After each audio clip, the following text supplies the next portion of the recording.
우리는 얼마 전 몇 년 전에 영화를 봤습니다. 이순신 장군이 주인이 되었던 명량이라는 영화 다들 기억하실 것입니다. 12척의 배로 이 외적 133척의 배를 물리쳤던 이 진도의 물두목입니까? 그곳에서 지형지물을 잘 이용을 해가지고 133척의 이 외척을 물리치고 승리를 했던 참으로 대단한 지혜와 그런 지략들을 가지고 있었죠. 그런데 아무리 지형지물을 잘 이용하고 물살을 잘 이용하고 지혜와 지략이 뛰어나다 한다 할지라도 이들에게 용기가 없었으면, 담대함이 없었으면 사실은 그러한 지혜와 지략들이 다 무용지물이요 승리할 수가 없었을 것이다 라는 것이죠. 이 필사즉생, 또 이 필생즉사라, 죽고자 하면 살 것이고 살고자 하면 죽을 것이다 라는 이러한 용기를 가지고 그들이 전쟁에 임했기 때문에 말도 안 되는 그러한 전쟁에서 승리하였다라는 것입니다. 용기입니다. 담대함이 우리에게 필요합니다. 우리는 기드온을 보게 됩니다. 기드온이 얼마나 약한 사람이었는가. 하나님께서 불러주셨음에도 하나님을 두 번이나 설득하여 그가 하나님께서 부르심에 대한 확신을 얻고자 했던 사람이 바로 기드온이죠. 그런데 이후에 그가 성령으로 또 충만했고 미디안과의 전쟁에서 32,000명이 소집되어졌으나 이 32,000명 가운데 겨우 300명이 남아요. 우리는 그들을 용사라, 성경 안에는 용사라 기록되어 있지는 않습니다만은 우리는 그들을 300의 용사라 이렇게 말을 합니다. 용사는 말 그대로 담대한 자들이에요. 용기 있는 자들이에요. 그들의 목숨을 내어놓고 충성되이 전쟁을 치를 수 있는 자들. 32,000명이 소집이 되어졌으나 용기 없는 모든 자들은 돌아가고 겨우 남아있는 자들이 300이었습니다. 그러나 하나님께서 그 전쟁을 주관하셨고 세상적인 논리와 방법으로 전쟁에 임하여 승리케 하시는 것이 아니요 전형적인 하나님의 방법으로 그 전쟁에서 승리하게 하셨더라라는 것입니다. 그래 하나님의 그 전쟁에 임하셔서 승리하시는 그 쟁취, 그 승리의 쟁취를 누가 보게 됩니까? 용기 있는 자들만이 보게 되어졌더라라는 거죠. 우리는 에스더를 잘 압니다. 이 하만이 유대 민족을 완전히 말살하려고 하는 계획을 세워놓고 있었죠. 이럴 때에 모르드게가 와서 이때를 위해서 너를 왕비로 세우신 것이 하나님의 뜻이 아니겠느냐.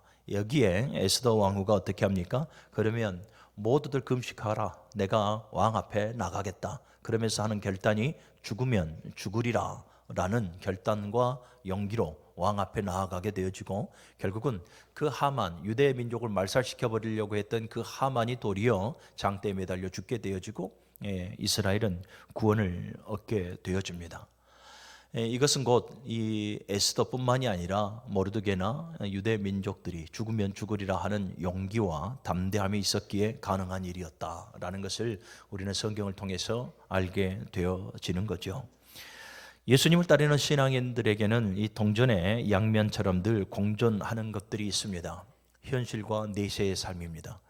현실에는 때로는 우리가 처참한 정말로 어렵고 힘든 시련과 환란이 있다면 여러분 성도의 내세에는 영원한 희락의 삶이 있음을 믿으시기를 바랍니다. 현세에 성도에게 일시적인 패배가 있다면 성도에게는 영원한 승리가 보장되어져 있다는 것 또한 믿으시기를 바랍니다. 현세의 질병과 모든 약함 속에 신음하는 삶을 우리가 경험하며 살아가고 있다면 성도는 그 내세에 더 이상 고통이나 약함이나 곡하는 것이나 사망이 없는 영원한 복된 삶이, 이 영화로운 삶이 예비되어져 있다는 것 또한 여러분들이 믿으시기를 바랍니다.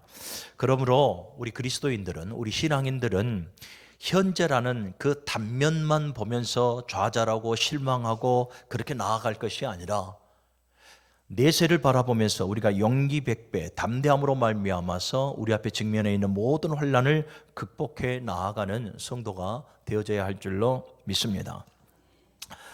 오늘 우리가 읽었던 요한복음 16장 전체를 보게 되어지면 세 부분으로 나눌 수가 있습니다. 한 부분은 제자들에게 환난이 있으니 각오하라 라는 것입니다. 그리고 또 하나는 환난이 불가피한 이유에 대해서 왜 예수의 길을 따르는 제자들이 환난을 당하게 되어지는가? 그 이유에 대해서 잠시 설명을 하고 마지막으로는 신앙의 용기로 너희가 직면할 모든 환난을 이겨내야 한다라는 권면으로 마무리가 되어져 있습니다. 우리 마지막 절 같이 한번 읽어볼까요? 시작. 이것을 너희에게 이르는 것은 너희로 내 안에서 평안을 누리게 하려 함이라. 세상에서는 너희가 환난을 당하나 담대하라. 내가 세상을 이기었노라. 아멘. 내가 세상을 이기었노라.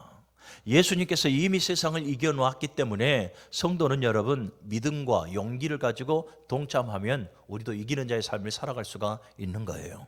그러니 여러분 이미 세상을 이겨버린 예수 그리스도를 믿는 성도들은 늘 용기 백배해야 됩니다. 아무리 환난의 사이즈가 크게 보이고요, 환난의 높이와 넓이가 크게 보여도 여러분 하나님은 전능하신 분입니다. 우리가 그분을 절대적으로 신뢰하고 정말로 매사 주눅들지 아니하고 매사 우리가 용기를 갖고 담대함으로 나아가게 되어지면 여러분 우리는 또 한 번 이겨낼 수가 있는 것입니다. 오늘 이 본문의 말씀, 이 마지막 때를 살아가는 성도요 교회인 저와 여러분들에게 동일하게 주시는 말씀임을 여러분들이 기억하시고 오늘 이 말씀을 잘 새겨 들으시기를 간절히 부탁을 드립니다. 신앙인들은 먼저 환난을 각오해야 됩니다. 아멘. 예수 그리스도를 믿는다고 해서 날마다 우리의 삶 속에 평안하다 평안하다 형통하다 형통하다 하는 삶만 주어지는 것 아닙니다. 여러분 이 땅에는 환난 없는 인생이 아무도 없습니다. 믿는 자들이든 믿지 않는 자들이든 간에 환난은 믿음과 믿지 않음을 상관없이 누구에게나 이 환난은 찾아오게 되어집니다. 그 행태가 물질로 되어졌던, 물질의 환난이 되어졌던, 질병의 환난이 되어졌던, 사업 실패의 환난이 되어졌던, 관계의 환난이 되어졌던 어떤 형태로든 간에 믿는 자든 믿지 않는 자든 간에 모든 이들에게 환난은 반드시 오게 되어져 있습니다. 그러므로 이 믿음의 사람들은 우리 앞에 놓여 있고 또 우리 앞에 우리가 정말로 상상하지 못할 그 환난에 대해서 모두가 다 각오하고 있어야 한다라는 것이죠. 잠언 24장 16절의 말씀을 보면 대저 의인은 7번 넘어질지라도 다시 일어나려니와 악인은 재앙으로 말미암아 엎드려지느니라. 본문의 말씀을 보면 의인이 되어졌든 악인이 되어졌든 모두가 넘어진다라는 거예요. 모두가 다 환난을 당한다라는 거예요. 모두가 다 재앙으로 말미암아 간섭받는 삶을 살아갈 수 있다라는 것을 말씀하고 있어요. 의인은 7번 넘어질지라도 7번이라는 것은 무엇입니까? 완전수예요. 그러니까 계속해서 끊임없이 넘어질지라도 끊임없이 환난들이 계속해서 도전해 오고 계속해서 우리를 무너뜨리려 한다 할지라도 의인은 다시 일어서려니와 일어나려니와. 의인은 넘어질 수 있으나 의인은 결국은 일어설 수밖에 없다라는 거예요. 왜 그렇습니까? 하나님이 붙드시기 때문에 그래요. 그분이 당신의 손으로, 그분의 이 권능의 손으로 의인을 붙드시고 세우시고, 그래서 다시 한 번 더 의인이 살아갈 수 있는 목적, 방법, 방향, 이유를 주시는 것입니다. 그런데 악인은 어떻게 되어집니까? 악인은 재앙으로 말미암아 엎드려지느니라. 일어설 수 없어요. 환난에 대한 정의를 좀 말씀을 드리고자 합니다. 환난에 대한 정의, 환난의 의의는 뭐냐면 성경에 보게 되어지면 환난에 대한 다양한 원어들이 우리에게 소개되어지고 있습니다. 라하, 또 아말, 또는 오니, 또는 들립시스라는 환난에 대한 다양한 이 단어들이 있는데요. 지치다, 기진하다, 또는 슬프다라는 의미가 있고, 불행하다, 고통 가운데 있다, 아픔 가운데 있다, 또는 억압받다, 비참하다, 또는 압박 속에 놓여 있다, 고뇌하다라는 이런 다양한 의미를 가지고 있습니다. 그래서 이 환난이라는 것이 정신적인 차원에서는 번민과 불안을 가지게 만들고요, 육체적인 차원에서는 고통과 비극을 가져오게 만들고, 신앙 생활 면에서는 생명과 재산의 파멸로 말미암아서 우리의 모든 삶의 위태로움을 가져오게 되어지는 것, 이것이 환난입니다. 그러니까 우리가 말하는 시험, 시련, 고난, 이러한 모든 것들이 환난이라는 범주 안에가 다 들어져 있는 것이에요. 그리고 환란의 성격을 보게 되어지면 다양하게 우리에게 찾아오죠. 먼저는 자연재해로 우리에게 찾아옵니다. 우리가 천재지변이라고 하는요, 자연재해로 우리에게 환란이 찾아올 때가 많아요. 그 대표적인 예가 뭐겠습니까? 얼마 전에 우리가 넘겼지 않았습니까? 코로나19 같은 거예요. 이 코로나19라는 이러한 자연재해, 이러한 질병으로 말미암아서 우리가 환난을 당하고요. 또 여러 가지 좋지 않는 일기 속에 가뭄이랄까 여러 가지 이러한 일기 속에서 당하는 또 기근, 여러 가지 이런 것으로 말미암아 환난을 당하죠. 지금도 아프리카 같은 경우에서는 하루에 굶어 죽는 그러한 아사하는 사람들이 수천에 이른다고 하지 않습니까? 이것은 다 천재지변에 환난을 당하는 거예요. 또 지진이나 태풍이나 또 지금 LA에 났던 산불 같은 거, 이 모든 것 자연재해고 또 천재지변에 의한 환란들 아니겠습니까? 그리고 또 인재가 있습니다. 인사사고라고 하는 인사를 통한 환란이 있죠. 우리가 가장 흔한 것으로는 교통사고가 있을 것이고, 또 우리 나라의 역사를 좀 올라가 보면 예전에 대구 지하철 사고가 있을 것이고, 세월호가 있을 것이고, 또 얼마 되지 않았잖아요. 무한 우리 여객기 그러한 사고들이 있을 것인데, 이런 모든 것들이 다 사실은 어찌 보면 인재예요. 그리고 또 전쟁도 그래요. 우리 인류 역사를 보게 되어지면 무수히 많은 전쟁들이 일어나지 않습니까? 그 전쟁은 자연재해가 아니죠. 모두가 다 인재예요. 인재. 전쟁을 통해서 수십억의 사람들이 역사를 보게 되어지면 지금까지 전쟁을 통해서 죽어가는 것을 보게 되어지니, 이처럼 인재, 곧 인사사고가 더욱더 오히려 어쩌면 자연재해보다 더 크게 데미지가 찾아오는 것을 보게 됩니다. 또한 이것뿐만 아니라 지금 우리나라가 겪고 있는 재난이 있죠. 그게 뭡니까? 사회적 재난이라고 말하는 거예요. 그러니까 경제, 정치, 여러 가지 안보의 불안으로 말미암아서 결국은 이 모든 것이 경제 문제로 우리에게 찾아오게 되어지는 것 아니겠습니까? 그러다 보니 나타나는 현상이 바로 이 부익부, 빈익빈 현상이 나타나게 되어져요. 국민의 피로감은 더 높아지게 되어지고, 어차피 기득권들은 그들이 가지고 있는 것으로 살아가니 별 불편한 것은 없을 것 같지만 99%의 우리 서민들은 힘들고 어려워요. 여전히 전 세계의 10위권 안에 들어가는 민주주의를 실행하는 나라라고 말을 하고 있지만, 여전히 독거노인들이 많고, 여전히 고독사가 많이 일어나고, 여전히 청년 실업률 같은 경우에는 세계 3위 안에 들을 정도로 실업률이 높은 나라. 이것은 다 사회적 재난이라, 사회적 환란이라 우리는 이렇게들 말을 하고 있습니다.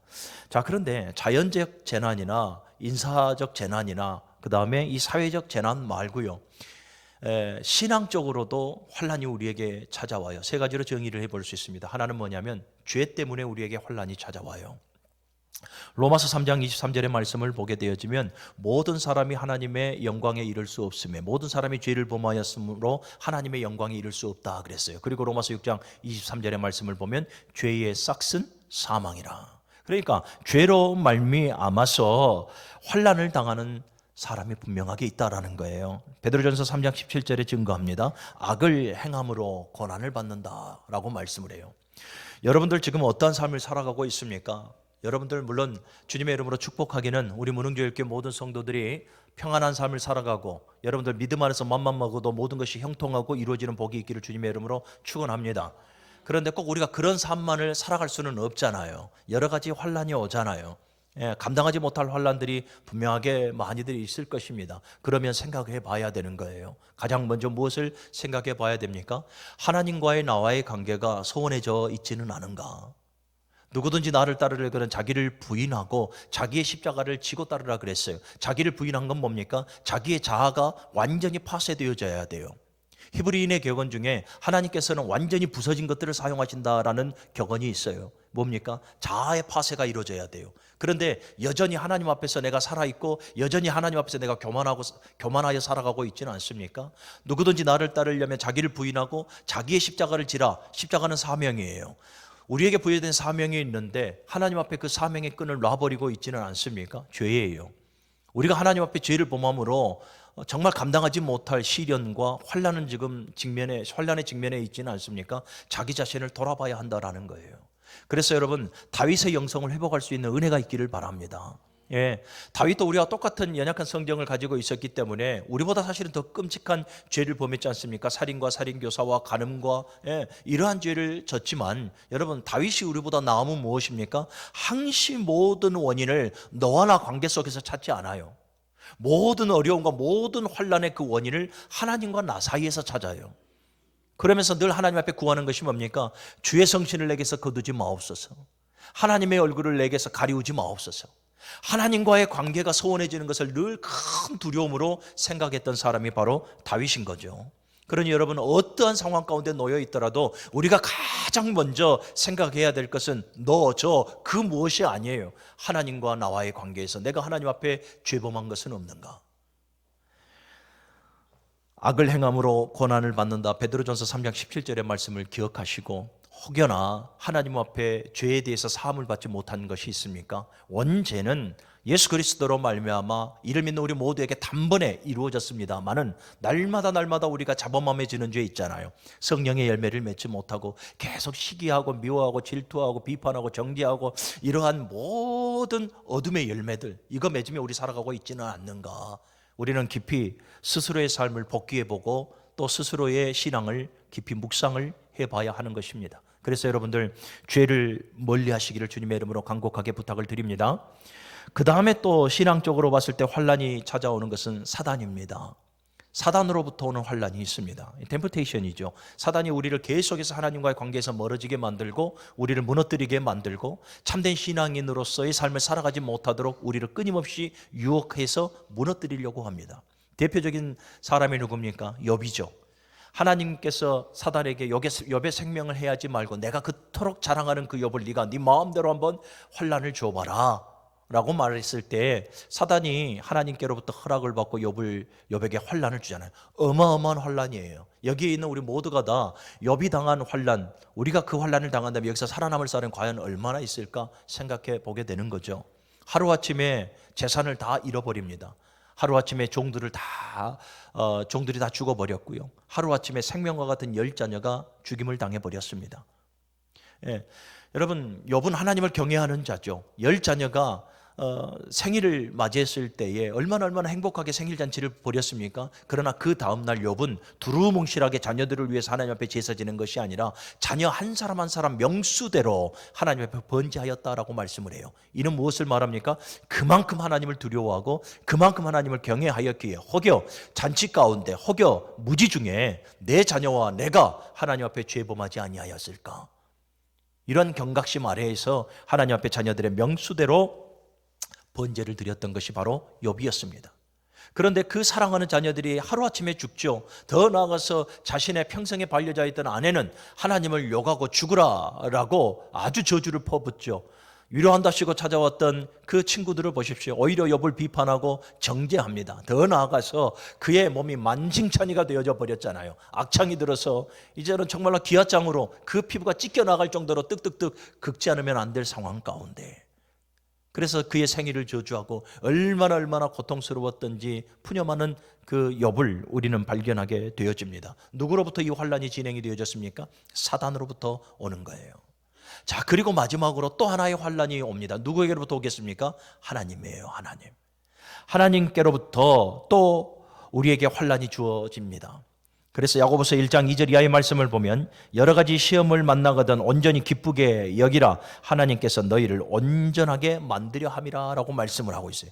저와 여러분들의 믿음이 되어지도록, 저와 여러분들이 더욱더 신앙 안에서 굳건히 세워질 수 있도록, 저와 여러분들이 이 마지막 때에 이 타락하고 이 어둡고 이 실패와 저주가 가득한 이 마지막 때에 이기는 자의 삶을 살아갈 수 있도록 저와 여러분들의 믿음을 계속해서 하나님께서 테스트하고 계신다라는 거예요. 사랑하는 여러분, 사단이 주는 유혹, 템프테이션이 되어졌던, 하나님이 주시는 시험, 테스트가 되어졌던 저와 여러분들은 결국은 이 시험을 반드시 이겨내야 됩니다. 그러면 이 시험과 이 환난 앞에 우리의 자세는 어떻게 해야 되는가? 가장 먼저는 용기 100배 담대해야 한다라는 거예요. 오늘 제자들에게 그 말씀을 하고 있는 거예요. 이것을 너희에게 이름은 내 안에서 평안을 누리게 하려 함이라. 너희가 세상에서는 환난을 당하나 담대하라. 두려워하지 말라. 용기 내라 이 말이에요. 왜요? 내가 세상을 이기었노라. 아멘. 사랑하는 여러분, 이 예수님의 12제자들과 교회를 세워 나아갔던 이 초대교회의 모든 성도들을 보시기를 바랍니다. 이들은 너무나 끔찍한 환난의 상태에 직면해 있었습니다. 예수님께서 말씀하신 바대로 너희가 세상 가운데서는 환난을 당하나, 실질적으로 이들은 환난을 당합니다. 어떤 환난을 당합니까? 첫 번째는 경제적인 차원에서 한번 봐볼까요? 경제적인 차원에서는 여러분, 가난과 기근과 배고픔과 목마름에 시달릴 수밖에 없습니다. 예수 믿는 것으로 말미암아 사업도 할 수가 없고요. 오늘날로 말로 해석해서 의역을 해드리면, 예수 믿으니까 여러분 사업도 할 수가 없어요. 예수 믿는 사람은 이력산장을 낼 수가 없어요. 예수 믿는 사람은 여러분 모든 소유를 그 상황에 따라서 다 어떻게 되어집니까? 다 이 강탈을 당하게 되어지고 압수를 당하게 되어질 수밖에 없어요. 소유를 가질 수가 없어요. 그러니 가난과 기근과 목마름과 배고픔에 시달릴 수밖에 없죠. 또 육체적인 차원에서도 엄청난 큰 환난이 닥쳐요. 순교에 이르기까지 그들의 실질적으로 그들의 목숨이 다 어떻게 되어집니까? 위협을 받고, 더 나아가서는 예수님의 12제자 중에 밤모섬에 유배되어졌던 이 사도 요한을 제외하고는 모두가 다 순교하지 않습니까? 또한 이 초대교회를 세워 나아갔던 성도들도 스데반 집사를 비롯해서 이 초대교회 교부들과 초대교회를 세워 나아갔던 많은 사람들이 얼마나 그 신앙 지키고 교회를 세워 나아가려다가 그들의 목숨이 결국 위협받고 순교를 당하게 되어집니까? 참 우리는 너무나 편한 세상에 살아가고 있는 것 같습니다. 누가 예수 믿는다고 해서 누가 순교하라고 잡아 죽이려고 합니까? 무엇을 합니까? 그럼에도 우리의 신앙은 성장하지 못하는 데에 아쉬움이 가득하게 한 것은 사실입니다. 예수님의 12제자들과 초대교회 성도들을 보면 실질적으로 육체적 차원에서도 목숨을 위협받습니다. 또한 사회적 차원에서 보십시오. 사회적 차원에서도 엄청난 불이익을 당하죠. 천대를 받죠. 멸시를 당하며 살아갑니다. 예수 믿는 것 그 하나만으로 경제적으로, 육체적으로, 사회적으로 엄청난 고난과 환난을 당하며 나아가더라라는 거예요. 그런데 여러분, 놀라운 것은 이들에게는 환난이 되어지지 못했습니다. 오늘 본문의 말씀처럼 너희가 세상에서는 환난을 당하나 담대하라. 왜요? 이들에게는 담대한 믿음이 있었기 때문에 그렇습니다. 담대한 믿음이 있었기 때문에 이들에게는 환난이 되어지지 않아요. 시련이 되어지지가 않습니다. 아무리 경제적 차원에서, 아무리 육체적 차원에서, 아무리 사회적 차원에서 이들이 따돌림을 당하고 설사 죽기까지 환난을 당한다 할지라도 문제 되어질 것 없습니다. 그들이 있는 곳에서 복음을 증거하였고, 그들은 환난 가운데에서도 더욱더 교회를 세워 나아가는, 하나님의 나라를 확장해 나아가는 이기는 자의 삶을 살아가는 것을 우리는 성경을 통해서 증거받게 되는 것이죠. 사랑하는 여러분, 신앙인들은 환난 앞에 믿음과 용기로 나아가야 할 줄로 믿습니다. 하나님 없는 백성처럼 비굴하지 마십시오. 우리 아버지 하나님은 전지전능하신 분입니다. 하나님은 세상 사람들이 기독교 역사를 쭉 보십시오. 모두가 다 힘들고 어려웠을 때 이제 기독교는 다 말살되어졌다, 이제는 기독교는 완전히 꺼져버렸다 라고 말을 할 때에 하나님은 끝까지 당신의 그 강력한 그 손으로 교회를 지금까지 항존시켜 주셨습니다. 지금 우리가 다음 세대들 놓고 고민하고 있고, 앞으로 향후 10년 안에 한국교회가 어떻게 되어질까 우리 고민하고 있는데, 여러분 고민만 하지 마시고 기도하십시오. 하나님께서 교회를 또다시 항존시키십니다. 그러나 누구를 통해서 항존시키십니까? 여러분, 구약을 보십시오. 구약의 12지파 모두를 통해서 하나님께서 하나님의 나라를 세워 나아가셨던 것 아닙니다. 하나님은 가차없이 북이스라엘이라고 하는 10지파를 다 깡그리 무너뜨려 버리셨습니다. 그리고 남유다를 택했고 그 남유다에서도 유다지파에서도 신앙을 고수했던 이기는 자들, 남은 자들을 통해서 하나님의 나라를 세워 나아가셨습니다. 신약에 와서도 예수 그리스도를 믿는 주의 백성들, 모든 교회를 하나님께서 들어 사용하시는 것이 아니라 그 가운데에서도 끝까지 예수 믿고 용기 백배하여서 어떤 환난이 와도 이기는 자의 삶을 살아가는 그 이기는 자 그 한 사람을 통해서 하나님의 교회를 세우시고 하나님의 나라를 세워 나아갔다. 사랑하는 여러분, 그 한 사람, 그 주인공이 오늘 저와 여러분들이 되어져야 한다는 것 명심하시기를 바랍니다. 하나님이 없는 백성처럼 비굴하지 마십시오. 하나님이 없는 백성처럼 연약함으로 말미암아서 뒤로 물러서지 마십시오. 우리는 주님 오시는 그날 때까지 처절한 영적인 전쟁을 치러 나아가야 될 주의 군사들입니다. 주의 군사, 주의 군대는 여러분 늘 신앙 안에서 담대함으로 나아가야 할 줄로 믿습니다. 신앙인들이 환난을 피할 수 없는 이유가 뭘까? 왜 신앙인이라 하면서 세상의 시각으로 보게 되어지면 만복의 근원이신 하나님을 믿는 너라 하면서 왜 너의 삶이 믿지 않는 자들과 비교되었을 때에 왜 그렇게 너의 삶이 오히려 더 그렇게 평안하고 형통하지 못할까? 세상의 시각으로는 그렇게 보고 핀잔을 주겠죠. 더 나아가서 조롱과 조소를 하겠죠. 여러분, 신앙인에게 환난을 피할 수 없는 이유가 있습니다.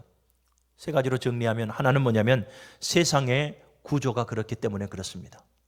세상의 구조가 신앙인들로 하여금 평안하다 형통하다 하는 삶을 살아가지 못하도록 끊임없이 우리에게 도전해 오고 우리를 대적해 오고 성도로 하여금 시련과 환난의 연속선상으로 몰아가고 있습니다. 세상의 구조가 그래요. 그러면 세상의 구조는 어떻습니까? 에베소서 2장 2절의 말씀을 보면 세상의 풍조를 이루고 공중 권세 잡은 자가 있다. 누굽니까?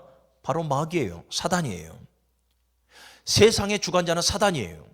그러니 이 세상을 주관하는 그 사단이 우리 그리스도인들이 형통하고 평안함의 삶을 살아갈 수 있도록 구조를 만들어 놓겠느냐? 아니잖아요. 풍조라고 하는 것이 뭡니까? 세상의 길이에요. 세상의 길.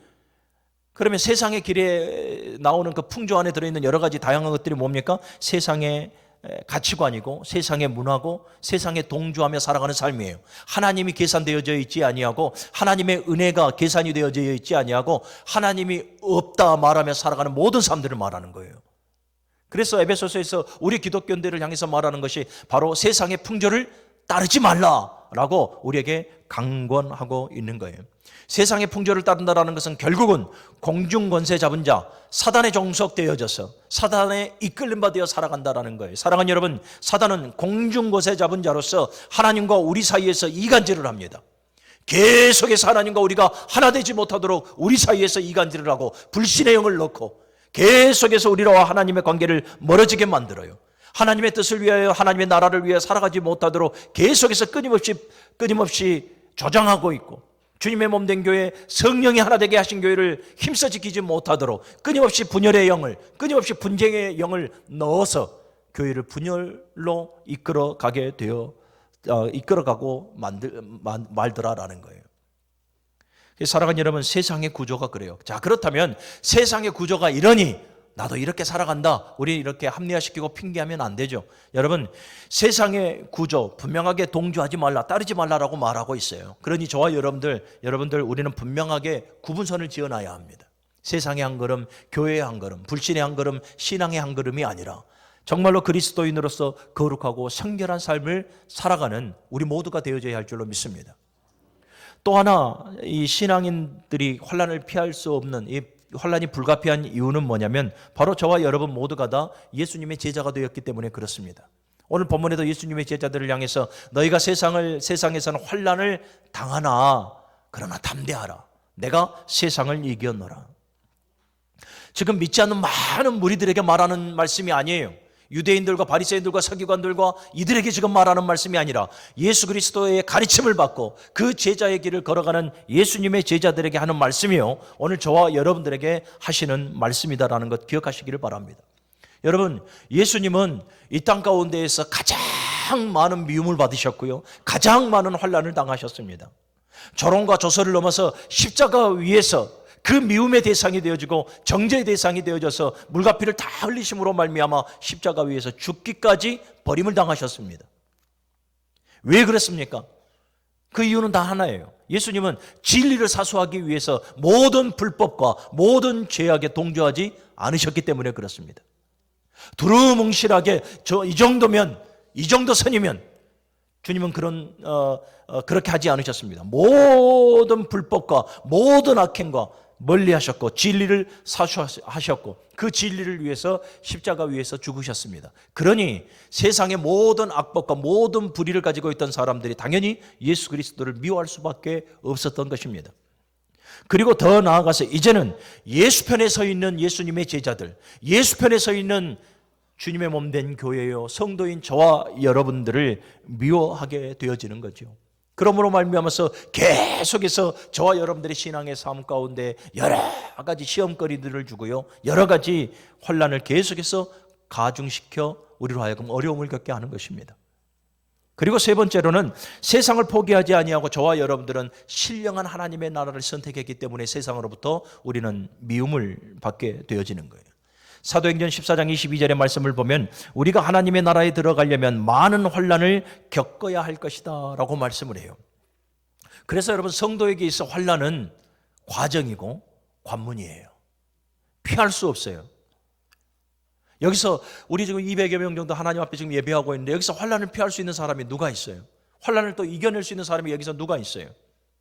우리는 환난을 피할 수도 환난을 이겨낼 수도 없어요.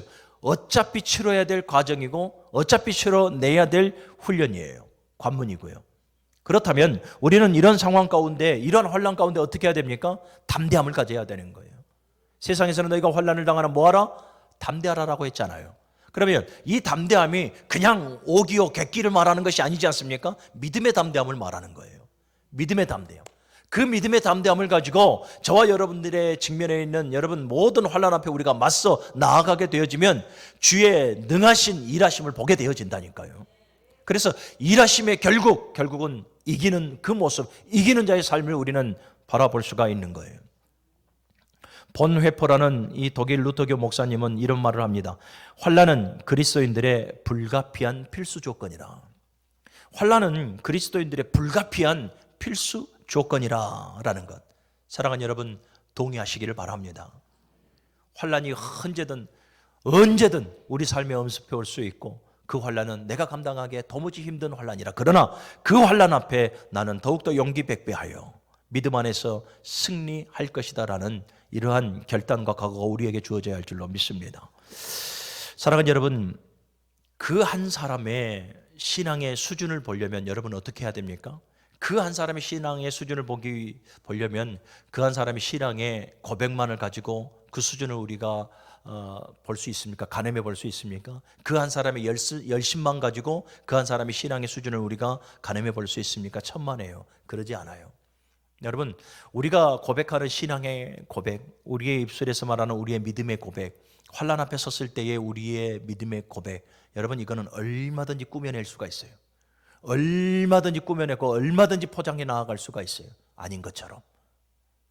또 우리가 교회 안에서 행하는 열심, 자기 열심이 되어지고 자기 특심이 되어질 수도 있어요. 예. 그래서 사랑하는 여러분, 그 한 사람의 진정한 신앙의 수준을 보려면, 그 한 사람의 진정한 신앙의 모습을 가늠해 보려면 환난 앞에 서 있을 때예요. 여러분들은 환난과 시련 앞에 여러분들이 서 있을 때 어떻게 반응하고 있습니까? 담대함으로, 믿음의 담대함으로 용기 백배에서 하나님께서 하실 것을 믿고 나아갑니까? 아니면 여러 가지 시련과 환난 앞에 또 주눅 들고 또 그 앞에서 조아리고 그 앞에서 근심, 염려, 걱정하며 살아가고 있지는 않습니까? 우리 자신을 좀 오늘 말씀을 잘 새겨보면서 내 모습은 어떠한가를 돌아볼 수 있는 그러한 좀 여유가 있는 이 시간이 되어졌으면 좋겠습니다. 사랑하는 여러분, 환난과 시험 앞에 섰을 때에 그 한 사람의 신앙의 진정성을 우리는 알게 됩니다. 그 한 사람의 신앙의 신실성을 알게 됩니다. 그 한 사람의 그 신앙의 크고 작음을, 높고 낮음을 우리는 보게 되어지는 것입니다. 환난 앞에 서봐야 되는 거죠. 우리는 신앙인들은 환난을 이겨내는 용기가 우리에게 있어야 됩니다. 여러분, 이 용기는 주님께서 오늘 명하신 대로 담대하라라는 명령어를 기억하십시오. 우리 신앙인들은 어떤 시련이 와도 어떤 환난이 와도 우리는 담대해야 됩니다. 왜요? 하나님이 계시기 때문에 그래요. 그리고 예수 그리스도께서 모든 실패와 저주를 다 이겨내셨습니다. 그러니 우리가 여러 가지 시련과 환난 앞에 주눅 들고 부끄러워하고 근심 걱정하는 것은 사실은 불신이에요. 신앙의 용기를 가질 수 있는 우리 모두가 되시기를 바랍니다. 자, 그러면 신앙의 용기라는 것이 뭐냐라는 거죠. 신앙의 용기라고 하는 것은 여러분 어떤 상황에서도 어떤 환난에서도 하나님의 주권을 세워 나아가는 거예요. 어떤 시련이 오고 어떤 환난이 오더라도 흔들리지 아니하고 내가 그 삶의 주인이 되어지는 것이 아니라 그 상황 속에서 나의 주인은 하나님이시요, 내 모든 상황 속에 주권을 행사하실 분은 하나님이시니 하나님의 주권을 세워 나아가는 여러분들 이 신앙인의 용기가 우리에게 있어야 되는 거예요. 그리고 또 하나는 뭐냐면 예수 그리스도 안에서, 곧 믿음 안에서 살아가는 거예요. 이게 신앙의 용기예요. 우리는 많은 사람들이 시련과 환난이 오게 되어지면 가장 먼저 포기하는 건 너무나 안타깝습니다만 믿음을 포기합니다. 믿음이어야 되는데 믿음을 포기합니다. 그리고 하는 말이 뭐냐면 내가 믿음이 약하니까. 왜 자기 믿음을 자기가 판단해요? 하나님이 판단하는 거지. 내가 믿음이 약하니까, 내가 믿음이 없어서. 우리는 슬그머니 자기를 포장을 합니다. 교만이에요. 죄예요. 우리는 하나님 앞에 정직해야 됩니다. 사랑하는 우리 무릉교회 모든 성도 여러분, 그리스도 예수 안에서, 믿음 안에서 살아가십시오. 이것이 진정한 신앙인의 용기입니다. 그리고 말씀 안에서 살아가십시오. 자, 이처럼 신앙 안에서 우리가 용기를 가지려면 어떻게 해야 되는가? 성경적 바른 지식을 먼저 가지고 있어야 돼요. 환난에 대한 지식을 바르게 가지고 있어야 된다니까요. 여러분, 환난은 여러분, 저와 여러분들을 망하게 하고 저와 여러분들을 실패와 저주 가운데로 인도하는 것이 아니에요. 환난은 저와 여러분들 그 한 영혼을 바로 세우고 더욱더 우리의 신앙을 굳건하게 만드는 하나님의 방법이 됨이에요. 그래서 여러분 고린도전서 10장 13절의 말씀을 보면 사람이 감당할 시험 밖에는 너희가 감당할 것이 없나니 오직 하나님은 감당하지 못할 시험을 주시지 아니하고 시험 앞에 피할 길을 내시사 능히 감당하도록 하신다라는 거예요. 아멘. 여러분, 이 분명한 지식을 분명하게 바르게 있어야 돼요. 그래, 우리는 조금만 어려움이 와도 조금만 환난이 와도 세상을 막 잃어버린 것처럼 푸념하고 완전히 신앙 놔버리고 기도의 자리 다 내팽개치고 사명도 다 내팽개치고 완전히 불신앙인들보다 더 못한 삶을 살아갈 때가 너무나 많이 있는 거죠. 이거 여러분들, 우리는 그런 삶을 살아가서는 안 돼요. 신앙의 바른 지식을 가지십시오. 성경적 지식을 가지십시오. 환난은 저와 여러분들을 망하게 함이 아니라 도리어 저와 여러분들을 세우게 함이고 저와 여러분들의 믿음을 굳건케 함이고 이 마지막 이 시대에 이기는 자의 삶을 살아가려고 하나님께서 우리를 붙드시는 하나님의 은혜의 방편이다. 기억하시기를 바랍니다. 그리고 또한 우리가 이러한 용기를 가지려면 무엇보다도 여러분 의심을 버리고 믿음을 가져야 됩니다. 확신을 가져야 한다라는 거예요. 용기 없는 사람들의 특징이 뭡니까? 방금 제가 언급한 대로 용기 없는 사람들의 특징은 여러분 믿음이 없는 거예요. 그래서 구원관이 흔들립니다. 여러 가지 시련과 여러 가지 환난 앞에 가장 먼저 구원관이 흔들려요. 내가 믿음의 사람인가? 내가 예수 믿고 있는가? 여러분, 푸념이라도 이런 고백은 하지 마세요. 내가 예수 믿고 있는 사람인가? 정말 나는 구원받은 사람인가? 정말 나는 치료를 받았는가? 정말 나는 회복을 하였는가? 정말 나는 정말로 예수가 살아계심을 믿고 있는가? 이게 여러분 믿음 연약한 사람이에요. 용기 없는 사람들의 특징이에요. 베드로가 무리를 걸어갑니다. 예수님을 바라보면서 무리를 쭉쭉쭉 걸어가지요. 그런데 예수님으로부터 시선이 멀리 되어지고 바람과 풍랑을 바라보게 되어지므로 물에 빠지게 되어지죠. 이때 예수님께 책망을 받아요. 어떤 책망을 받습니까? 왜 의심하느냐? 믿음이 적은 자요. 그게 믿음을 터치하고 있어요. 이사야서 35장 4절 이하의 말씀을 보게 되어지면 이스라엘 백성들, 하나님을 온전히 신뢰하지 못하고 계속해서 직면에 있는 시련과 환난 앞에 주눅 들고 두려워합니다. 그래서 성경은 그들을 겁내는 자들이라 이렇게 말을 해요. 겁내는 자들에게 이르기를 굳세어라, 두려워하지 말라. 하나님께서 너희를 위해서 보복하실 것이고 갚아주실 것이고 구원하실 것이다 라고 말씀을 해요. 이 겁내는 자들을 향해서 굳세어라 라는 거예요. 하나님께서 당신의 손으로 보복하실 것이고 하나님께서 갚아주실 것이고 하나님께서 구원하실 것이니 겁내지 말라라는 것 아니겠습니까? 오늘 우리가 지금 이 요한복음을 보고 있는데 마태복음 8장 9장의 말씀을 보게 되어지면 여러 가지 사건이 나오죠. 백부장의 사건이 나오고 12의 혈루증을 가진 여인의 사건이 나오고 나면서부터 이 맹인된 자의 사건이 나옵니다. 그들에게 동일하게 예수님께서 요구하셨던 것이 뭡니까? 백부장을 향해서 내 믿음대로 될지어다. 12의 혈루증을 가진 여인에게 어떻게 말합니까? 따라 안심하라. 내 믿음대로 될지어다. 그 소경을 향해서 주님께서 말씀하신 대로도 내 믿음대로 될지어다. 아멘. 여러분, 신앙인으로서 가장 정말로 흐리지 말아야 되고 연약하지 말아야 될 것이 뭡니까? 바로 믿음이에요. 믿음. 그러니 여러분들 여러 가지 환난 앞에 우리가 모든 의심을 버려버리고 예수 그리스도를 확신하는 그 믿음을 가지시기를 주님의 이름으로 간절히 축원합니다. 야고보서 1장 6절의 말씀을 보면 오직 믿음으로 구하고 조금도 의심하지 말라. 우리에게 권면하고 있음을 기억하시기를 바랍니다. 또 하나 우리가 이러한 용기를 가지려면 어떻게 해야 됩니까? 떳떳해야 되겠죠. 용기를 가지려면 떳떳해야 돼요. 그러면 떳떳하려면 어떻게 해야 됩니까? 죄를 버리고 주께서 제시한 의의 길을 걸어가야 합니다. 죄를 버려야 한다라는 거예요. 사랑하는 여러분, 우리가 죄를 범하게 되어지면 비겁해집니다. 그게 죄를 범한 사람의 습성이에요. 특징이기도 하고요. 죄를 범하면 비겁해지고 연약해져요. 처음 사람이었던 아담을 보시길 바랍니다. 아담이 죄 범하기 이전에는 하와를 바라보면서 어떻게 합니까? 야, 내 뼈 중에 뼈요, 내 살 중에 살이로다. 얼마나 기뻐하는 그러한 고백입니까? 그런데 죄를 범하고 나서는 하나님 앞에 어떻게 핑계합니까? 하나님이 주신 저 여자가 이렇게 말해요. 저 여자라고 하는 의미는 나하고 상관없는 여자인 말이에요. 예, 얼마나 비겁해요. 내 뼈 중에 뼈, 살 중에 살이로다. 그렇게 고백하고 사랑한다라는 고백을 해놓고 죄를 범한 이후에 그의 모습을 보니 너무나 약해 빠졌고 비겁한 모습을 보게 되어져요. 사랑하는 여러분, 반대로 죄를 미워하고 죄를 대적하고 죄를 다스리면 여러분 강해지고 담대해집니다. 왜요? 떳떳하니까. 죄 앞에서 떳떳해지고요. 죄로 말미암아 우리를 유린해버리려고 했던 사단 앞에서 떳떳해지고 정결하고 거룩한 삶을 살아가기를 요구하시는 그 하나님 앞에 떳떳해지는 거예요. 그러니 사랑하는 여러분, 우리는 죄를 범하지 말아야 돼요. 그래야 우리는 더욱더 용기 백배하여서 이기는 자의 삶을 충실히 살아갈 수가 있는 것입니다. 죄를 다스리십시오.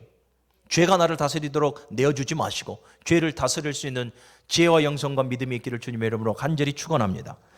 그리고 또 이러한 용기를 가지려면 어떻게 해야 되는가? 당연히 뭐예요? 기도해야 되는 거예요. 예. 데살로니가전서 5장 16절 이하의 말씀 우리는 너무나 잘 압니다. 항상 기뻐하라, 쉬지 말고 기도하라, 범사에 감사하라.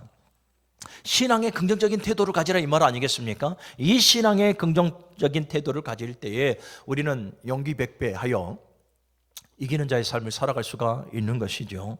예수님도 말씀하시기를 기도 외에는 이런 유가 나아갈 수 없다 그랬어요. 이런 유라고 하는 것이 뭐예요? 하나님의 능력이에요. 하나님의 경륜이죠. 하나님의 능력을 우리는 경험할 수 없다. 환난 가운데 우리가 가장 경험해야 될 게 뭡니까? 하나님의 능력이고 그분의 은혜예요. 우리가 그것을 경험하려면 우리는 기도의 수고를 아끼지 말아야 해요. 말씀을 정리하겠습니다. 로마서 8장을 보게 되어지면 사도 바울의 담대한 모습, 사도 바울의 용기 백배한 모습을 우리는 보게 됩니다. 로마서 8장 35절의 말씀을 보면 누가 우리를 그리스도의 사랑에서 끊으리요? 환난이나 공고나 박해나 기근이나 적신이나 위험이나 칼이랴. 이 모든 일에 우리를 사랑하시는 이로 말미암아 우리가 넉넉히 이기느니라. 아멘. 그리스도 예수 안에서 무수히 많은 환난의 목록들이 있지만은 그리스도 예수 안에서 결국 승리할 수밖에 없다라는 용기 백배한 고백을 로마서 8장 35절 이하에 우리에게 말씀하고 있어요. 사랑하는 여러분, 예수님의 제자들을 보십시오. 환난 앞에 그들 모두가 다 용기를 가지고 있었습니다. 계시록 2장 10절의 말씀을 보면 장차 받을 고난을 두려워하지 말라. 제자들이 아니라 이제는 교회를 세워 나아가야 될 이 땅의 모든 교회, 모든 성도들에게 하시는 말씀이 장차 받을 고난을 두려워하지 말라. 아까 말씀드린 대로 잠언 24장 16절의 말씀, 의인은 7번 넘어져도 다시 일어나려니와. 다시 일어난다라는 것은 뭐예요? 8번 일어난다라는 것 아니겠습니까? 그런데 이 말은 여러분 바로 이 말이에요. 하나님의 백성, 의인, 교회, 성도는 무너져서는 안 된다. 이 말을 하는 거예요. 성도는 무너져서는 안 된다. 설사 또 넘어지고 계속해서 데미지를 입고 넘어진다 할지라도 성도는, 교회는, 하나님의 백성은 무너져서는 안 된다. 이것을 말하는 거예요. 그러니 사랑하는 우리 문흥교회 모든 성도 여러분, 주님 오시는 그날 때까지 우리는 지금보다 어쩌면 더 큰 환난, 더 어려운 환난에 직면해 있을 수도 있습니다. 왜냐하면 때가 악하기 때문에 그래요. 때가 악하기 때문에 이 사단이 얼마나 더 영악해지겠습니까? 한 영혼이라도 무너뜨리려고 하지 않겠습니까? 여러분, 이러한 상황 가운데에서도 하나님의 백성은, 교회는 무너져서는 안 됩니다. 무너지면 종국적인 은혜를 우리는 경험할 수가 없습니다. 여러분, 예수 그리스도께서 흰옷 입혀주신 자는 누구입니까? 이기는 자들에게 주는 거예요. 계시록 2장과 3장의 말씀을 보십시오. 권면하고 격려하고 위로의 말씀 주시잖아요. 그리고 때로는 경고의 말씀도 주시잖아요. 그러면서 성령이 교회에게 하시는 말씀을 들을지어다. 그리고 이기는 자는 생명의 관을 얻을 것이고, 이기는 자는 이 의의 멸관을 얻을 것이고, 이기는 자는 흰옷 입을 것이고, 아멘. 이기는 자들에게만 주께서 베풀어 주시는 종국적 은혜를 경험할 수 있다라고 말씀하고 있는 것입니다. 우리는 모든 일에 용기를 가지고 있어야 하고 하나님의 도우심을 절대적으로 신뢰하고 살아가야 합니다. 모든 두려움들을 떨쳐내십시오. 2024년까지 여러분들 모든 시련과 여러분들 어려움 앞에 내가 주눅 들고 그래서 승리하지 못한 삶이 있다면 올해는 바뀌어야 돼요. 올해는 이 말씀을 여러분들이 잘 새겨 들으시고 우리는 용기 100배 담대한 신앙인들로 거듭날 수 있기를 바랍니다. 시편 37편 24절의 말씀, 그는 자주 넘어지나 완전히 실족하지 않음은 여호와께서 붙드심이라. 하나님은 용사와 같은 자를 사용하시고 용기 있는 자들, 부족하고 좀 무식하고 조금 모자라도 신앙 안에서 믿음 안에서 용기 있는 자들을 하나님께서는 도우신다. 이것을 여러분들이 기억하시고 매 순간 담대하고 용기 있는 신앙인들로 거듭나 승리하시기를 주님의 이름으로 축원합니다.